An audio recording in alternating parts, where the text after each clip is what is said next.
Road భద్రత, online బెట్టింగ్లపైన యువకులకు అవగాహన కల్పించేందుకు ఒక యువకుడు సాహసం చేశాడు.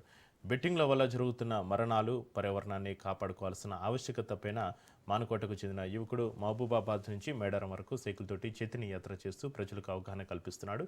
ఇక ఇది అంశానికి సంబంధించి చైతన్య యాత్రికుడు బోడ వినోద్ తోటి మా ప్రతినిధి చంద్రశేఖర్ ఫేస్ టు ఫేస్. రోడ్డు భద్రతా నియమాలు పాటించక అనేక మంది మరణం పొందుతున్నారు. అంతేకాదు ఆన్లైన్ బెట్టింగ్లకు పాల్పడుతూ అప్పుల బాధలో కూరుకుపోయి ప్రాణాలు తీసుకునే పరిస్థితి అయితే ఏర్పడుతుంది. వీటన్నిటిపైన మహబూబాబాద్కు చెందిన ఒక యువకుడు వినూత్నంగా తను సైకిల్ యాత్ర చేశాడు. రోడ్డు భద్రత మనందరి బాధ్యత.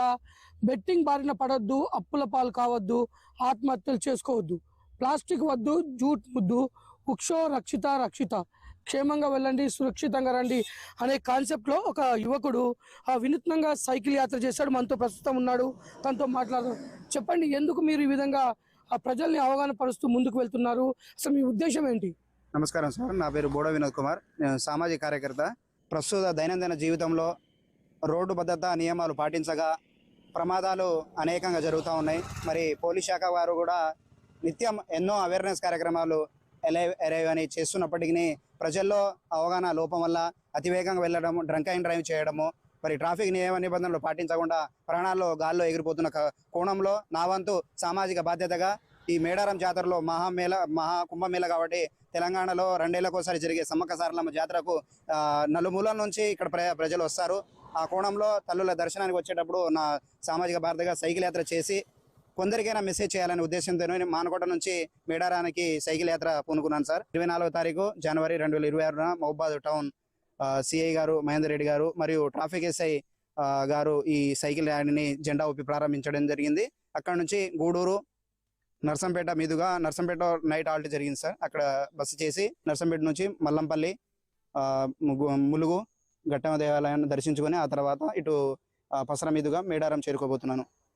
అంటే మీరు వినూత్నంగా సైకిల్ యాత్ర ఇదే ఫస్ట్ టైమా చేయడం? అసలు మీరు వృత్తిరీత్యా ఏం చేస్తారు? మీరు ఎందుకు ఈ ఆలోచన వచ్చింది? నేను వృత్తిరీత్యా వచ్చేసి పోస్టల్ శాఖలో తపాలా గ్రామీణ బీపీఎంగా చేస్తా ఉన్నాను సార్. నా వంతును సాయంగా మరి వృత్తిరీత్యా తో పాటు ప్రవృత్తిగా ఈ సామాజిక కార్యక్రమాలు చేస్తూ ఉంటాను. నాకు కూడా ఈ 2 days హాలిడే కాబట్టి తల్లుల దర్శనానికి వచ్చే కోణంలో ఒక సోషల్ కాజ్ని పట్టుకెళ్ళి సామాజికంగా అవేర్నెస్ తీసుకురావడానికి ఈ యాత్రను చేపట్టాను సార్. నేనైతే గతంలో 3 సార్లు సైకిల్ యాత్ర చేశాను. 2016, 18, 2020లో. అప్పుడు స్వచ్ఛ మేడారం, స్వచ్ఛ తెలంగాణ కోసం ప్లాస్టిక్ వద్దు, జూట్ ముద్దు, స్వచ్ఛ మేడారాన్ని సాధించుకుందాం అనే కోణంలో సైకిల్ యాత్ర చేయడం జరిగింది సార్. ఈ మధ్య మనం చూస్తే యువత బెట్టింగ్లకు పాల్పడుతూ భారీగా అప్పులు చేసి వారు ప్రాణాలు కూడా తీసుకోవాల్సిన పరిస్థితి ఏర్పడింది. మనం చూస్తున్నాం, నిత్యం కూడా ఎక్కడో కాడ అప్పుల కూబీలో పడిపోయి వారు ఆత్మహత్యలు చేసుకోవడం, కుటుంబాలు కూడా రోడ్డు మీద పడిపోయిన పరిస్థితి. దానిపైన మీరు యువతకు ఏం చెప్పాలనుకుంటున్నారు? సామాజికంగా జరుగుతున్న ఎన్నెన్నో మనం చూస్తూ ఉన్నాము. తల్లిదండ్రులు చదువుకోమని వేరే అంటే దూర ప్రాంతాలకు హైయర్ ఎడ్యుకేషన్ కావచ్చు పంపిస్తున్నప్పుడు వాళ్ళు కాయ కష్టం రెక్కాడితేగానే డొక్కాడని పరిస్థితుల్లో మరి కాయ కష్టం చేసి డబ్బులు మా బిడ్డ చదువుకొని ప్రయోజనవుతున్న కోణంలో వాళ్ళు డబ్బులు చెమటోర్చి డబ్బులు పంపిస్తూ ఉంటే మనకు విలాసాలకు, బెట్టింగ్ యాప్లకు ఏది కష్టపడింది రాదు. మనము బెట్టింగ్ ఆన్లైన్లో మరి గేమ్స్లలో ఈ విధంగా డబ్బులు పెట్టి అప్పులు చేసుకొని మిత్రుల దగ్గర, బంధుమిత్రుల దగ్గర చేసుకొని మళ్ళీ వాళ్ళు అడుగుతా ఉంటే క్షణిక ఆవేశంలో కావచ్చు మరి ఆ బాధను తట్టుకోలేక నైతికంగా కుంగిపోయి ఆత్మహత్యలు చేసుకుంటా ఉన్నారు. అలాంటప్పుడు కనిపించి పెరిగిన తల్లిదండ్రులకు ఒక లోటు, ఎప్పటికీ తీరని లోటు. అలాంటి బారిన పడవద్దు యువత. మనం చూసుకుంటే ఇప్పుడు జాతర నిర్వహణ కూడా ప్రభుత్వం గ్రీన్ జాతర, ప్లాస్టిక్ రహిత జాతరగా నిర్వహించాలనుకుంటుంది. ఇప్పటికే ప్లాస్టిక్ పెనుభూతం వల్ల ప్రపంచం మొత్తం కూడా కాలుష్యం అంచుల్లో ఉంది.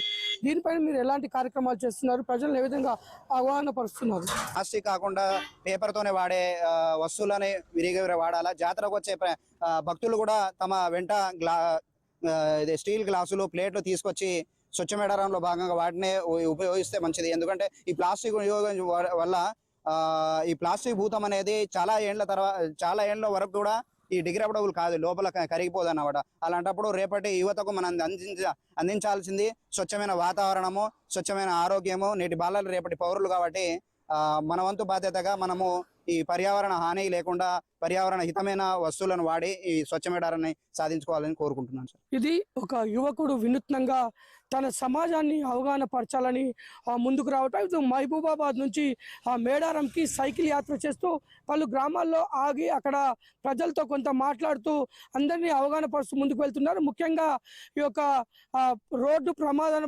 బారిన పడి అనేక మంది మరణించడం, వారి కుటుంబాలకు తీరని శోకం మిగులుతుంది. కాబట్టి రోడ్డు భద్రతా నియమాలు పాటించాలి. అంతేకాకుండా ఈ బెట్టింగ్లు వీటన్నిటిలోకి పాల్పడకుండా ప్రాణాలు తీసుకోకుండా ఉండే విధంగా కూడా యువతకు ఒక సందేశాన్ని ఇస్తున్న ముందుకు కలుస్తున్న పరిస్థితి అయితే ఉంది. కెమెరామెన్ సురేష్తో చంద్రశేఖర్, రాజ్ న్యూస్.